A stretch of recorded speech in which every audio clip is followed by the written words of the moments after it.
संघर्ष करना पड़ रहा है। बोलो कौन सा देश है जो आपको इजराइल के सामने फिलिस्तीन लड़ रहा है। 57 देश है मुसलमानों के, पर उनके चरित्र को ध्यान में रखते हुए एक भी देश, जॉर्डन हो, लेबनान हो, यमन हो या अन्य कोई देश हो, टर्की हो, मिस्र हो, कोई इनको लेने को तैयार नहीं। क्यों? अपने देश में वो भली भांति जानते हैं कि अगर मेरे देश में आएगा तो भी काट पास करेगा, लूटेगा, पाटेगा, मेरी बेटियों को भगाएगा। चरित्र ऐसा है। हम जो क्या वजह हस्ती मिटती नहीं हमारी, इसके जो हम पोषक है, इसलिए है कि हमने चीटी में भी भगवान के दर्शन किए, पर हमने महाभारत भी किया है। ये जरूर स्मरण करना। हम किसी की हत्या नहीं करेंगे, हम किसी को हाथ नहीं लगाएंगे, पर अगर कोई हमारी बहन की तरफ टेढ़ी आंख भी उठा के देखेगा, ऐसी पाकिस्तानी जिहादी मानसिकता की हम दोनों आंखें बाहर निकाल देंगे। मानसिकता को जीने वाले जीवन का नाम सनातन और हिंदू।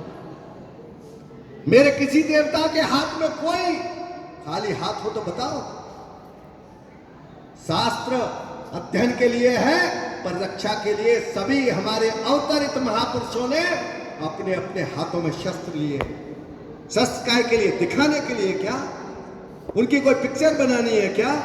शस्त्र इसलिए लिए जब जब रावण पैदा हो, जब जब कंस पैदा हो, जब जब कौरव जैसी मानसिकता को लेकर अधर्म करने वाला समाज पैदा हो, अपने शस्त्रों का प्रयोग करते हुए धर्म की स्थापना करने का काम इसी सनातन परंपरा का विषय है। 1947 में देश आजाद हो गया। 33 करोड़ आबादी थी इस देश की। 3 करोड़ मुसलमान बचे थे, 30 करोड़ हिंदू थे। ये 3 करोड़ ने कहा हमको यही रहने दो, हम आप जैसे कहेंगे वैसे ही रहेंगे। पर धीरे धीरे 47 से 2023 आया, वो जो 3 करोड़ थे वो आज 30 करोड़ हैं, और जो इस देश के अंदर 30 करोड़ थे वो आज 90 करोड़ है। आज 3 गुने बढ़े, वो 10 गुने बढ़े। बोलो, जिस बच्चे के 3 के 30 हो गए, 10 गुना टाइम, और हम 30 थे, हम 90 हुए, 3 गुना।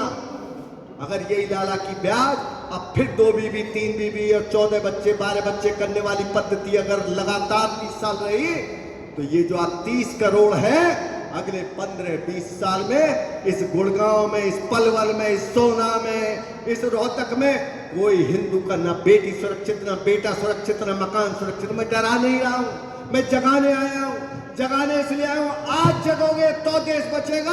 अगर अगले 10-15 साल और सोते रहे तो आपकी अचुतिया भी कटेगी, आपका तिलक भी मिटेगा, और शस्त्र पूजन की बात छोड़ दो, आपके घर में आपकी बेटी और बेटा भी आपके पास रहने योग्य नहीं रहे।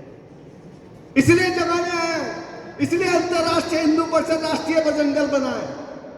अभी जब मोनुमा ने सर की और बिट्टू बजरंगी की जब सारे घटनाएं पूरे देश में वायरल हुई, तब मनुई जैसे कार्यकर्ता जिनको पुलिस ने डिटेन किया, उनको बाहर निकालने के लिए सारा संगठन लगा, और जिनके वो कार्यकर्ता थे उन्होंने हाथ खड़ा कर दिए, हमारा बिट्टू से कोई लेना देना नहीं। कैसा दुर्भाग्य है। अरे मेरा बेटा अगर धर्म के लिए कोई गलत काम भी कर गया है तो भी मैं उसके साथ खड़ा हूंगा, बशर्ते कि उसने कोई अधर्म का काम तो नहीं किया। अगर वो जलाभिषेक करने जा रहा था तो कौन अपराध कर रहा था?